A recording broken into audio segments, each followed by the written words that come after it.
This is a special news report on the history of the Russian secret police.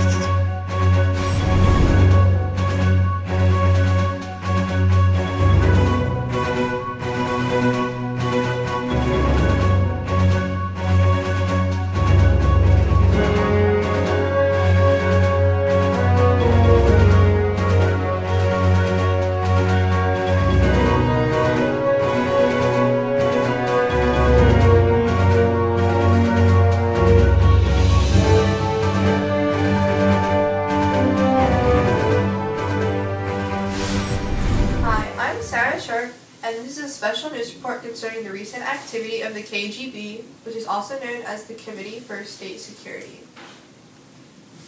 The Komitet Gazerdorvanoy Bezopasnosti.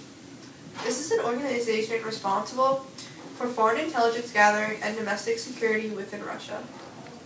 They provided bodyguards for Soviet officials and patrolled its borders.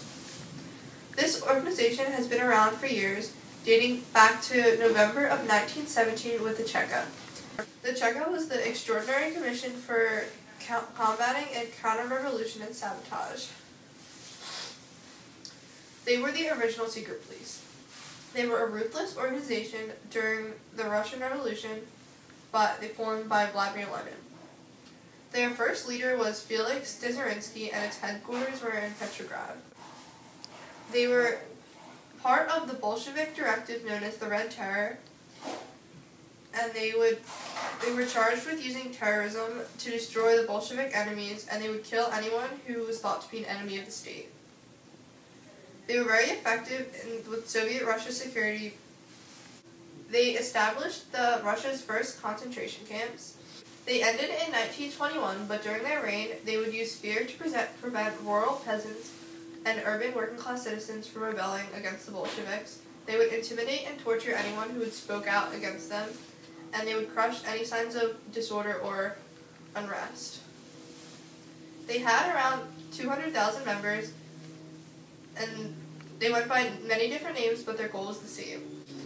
After the Cheka, there was a brief period of reorganization, and in 1934 to 1943, they were known as the NKVD, or the People's Commissariat of Internal Affairs.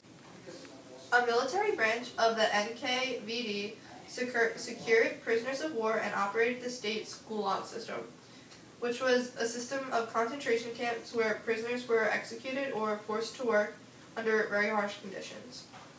They were also into protecting officials, communications, state leaders, industrial facilities, and key government sites.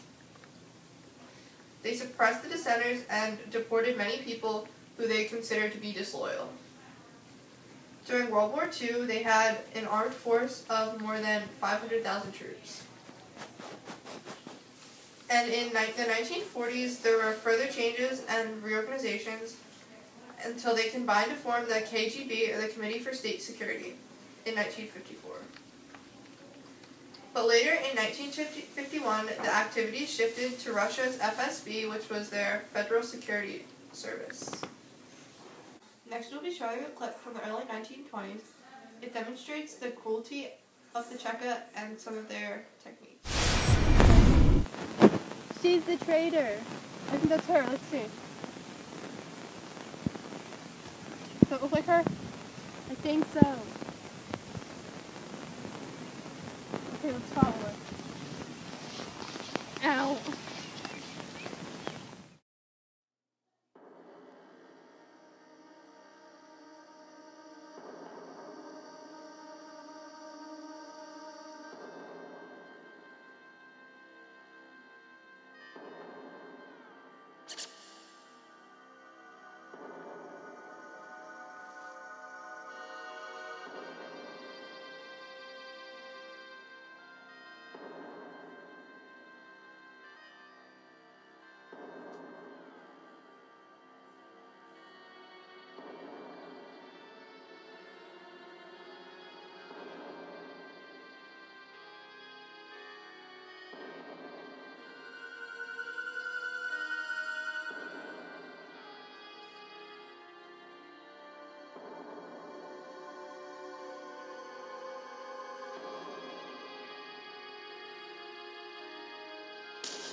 That's her. She's a traitor. She's the one. Let's get her. Move in. Alright, we need to go. Stop the dog. You're under arrest.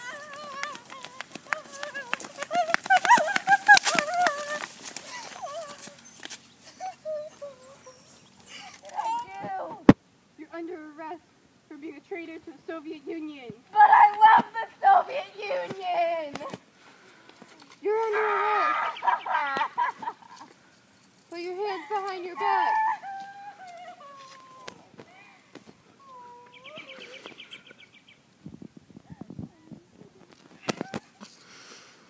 Get up. I can't get up, okay? Get up. There's nothing to see here.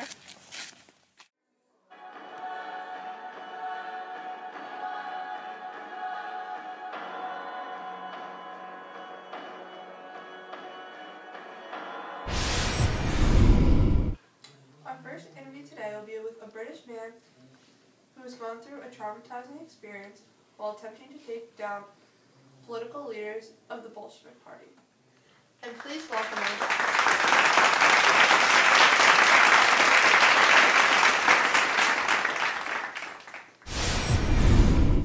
Today I have Robert Bruce Lockhart with me to share his personal experience of how the Cheka impacted his life.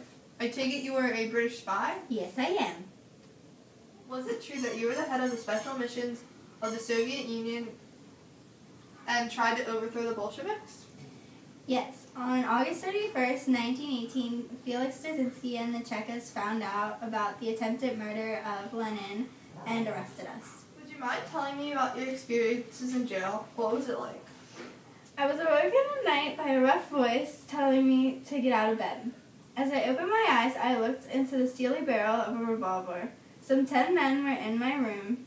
I dressed, and the main body of the invaders began to ransack the flat for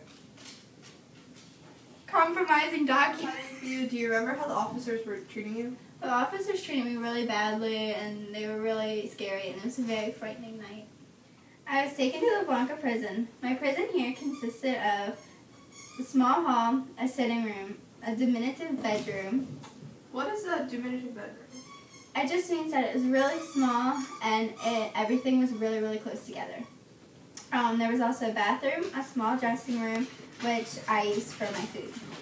The rooms were open on both sides, on 2 corridors, so there was no fresh air. I have 1 sentry on one side and 2 on the other.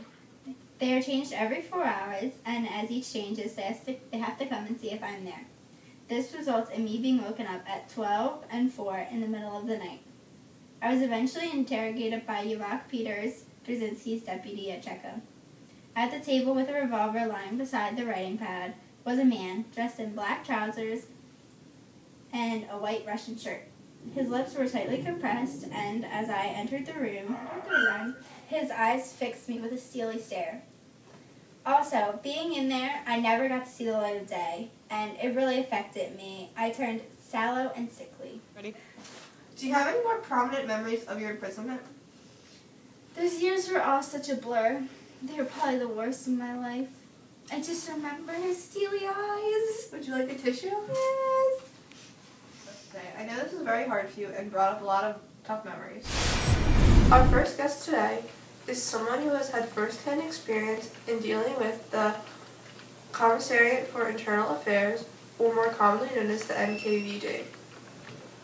This organization has utilized gulags, or concentration camps, to enslave millions of people. Not only did they imprison people, but they also shot and killed thousands and exiled many more. Out of the many millions of people that were imprisoned in these camps, not many were fortunate enough to survive. Most were worked to death or were tortured. And please give a round of applause for our guest.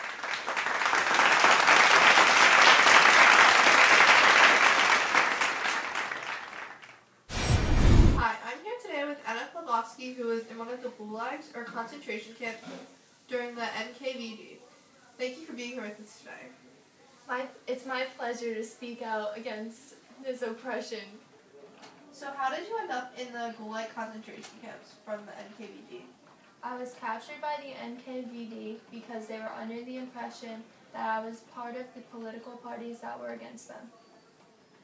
Not everyone was guilty. Some of us were innocent, but just had bad luck. Do you mind me asking, were you one of the innocent or guilty? I was one of the innocent. Many other criminals were put there, like robbers, murderers, and rapists. What kind of work did they make you do while you were at these concentration camps? I would work for up to 14 hours each day doing hard physical labor. We would be outdoors in extreme climates, cutting down trees and picking at the ground with pickaxes. On other days, we would mine for coal and copper by hand. Many of my companions actually died from lung disease, from inhaling dust and ore. Wow, that sounds terrible. How did they treat you when you were there? We were fed hardly anything, definitely not enough for the work that we did each day. To the police, we weren't anything. If one of us died, we were just replaced by someone new. Thankfully, I made it out alive. What was the camp itself like? We were surrounded by barbed fence and watched around the clock by the guards in watchtowers. We were also watched by our fellow prisoners. Everybody was watching and waiting to report any misstep to the guards. There were times when there was a lot of violence and competition for everyday necessities. It was a nightmare. That definitely sounds like a nightmare. Thank you for being here with us today to share your experiences. Of course. We wish you the best of luck. Thank you. Now we're going to show you a short clip of what life was like in concentration camps during this time. Work harder, I shoot.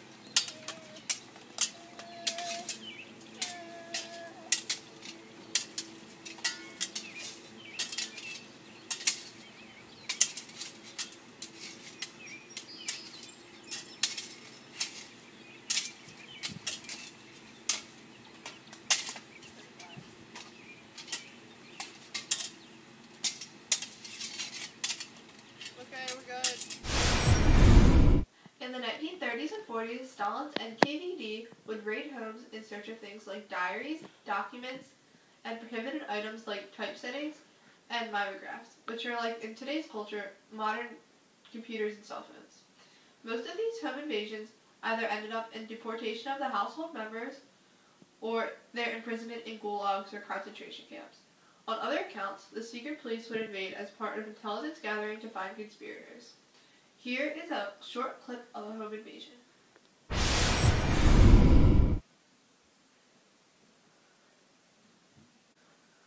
Open up, it's the police. Let's go in.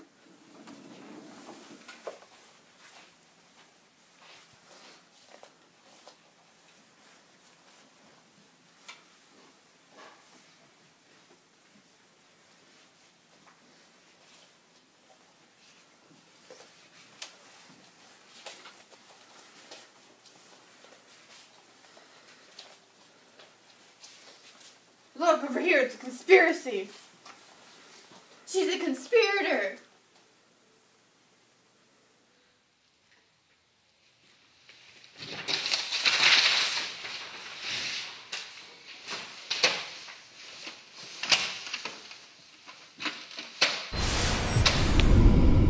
Thanks for being here today to tell us more in depth about the KGB.